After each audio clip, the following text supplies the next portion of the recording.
সম্মান দিয়ে কথা বল, দেশের প্রধানমন্ত্রী তোর খেলার সাথী না, তবে তোর পাড়া প্রতিবেশী না।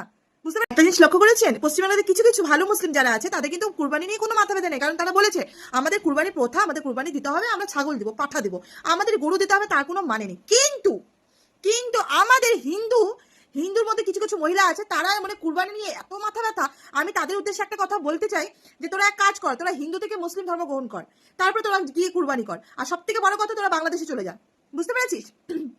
কিন্তু মানে জিনিসটা এরকম হয়ে গেল না একটু, মানে মুসলিমদের প্রথা, মুসলিমদের ধর্ম, মুসলিমদের জিনিস, কিন্তু হিন্দুরা বলছে যে আমরা কুরবানি করব। মানে এতদিন কি কুরবানির জন্য গরু পুষতি বাড়িতে? হ্যাঁ, লজ্জা করে না বেহায়া মহিলা? অন্য কিছু ব্যবসা করে মানুষ খায় রে, তোদের মতন এই গরুকে বিক্রি করে কেউ খায় না। নিজের ধর্মকে বিক্রি করছিস, ধর্মকে। বুঝতে পেরেছিস? বেহায়া মহিলা। আর মোদি মোদি কি করছিস? সম্মান দিয়ে কথা বল, দেশের প্রধানমন্ত্রী তোর খেলার সাথী না, তবে তোর পাড়া প্রতিবেশী না। বুঝতে পেরেছিস? সম্মান দিয়ে কথা বলতে শিখ।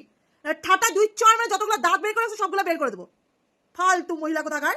মোদি মোদি করে যাচ্ছে। মোদি আছে দেখে না শান্তিতে ঘুমাতে পারছিস, খাতে পারছিস। বুঝলি? জানোয়ার।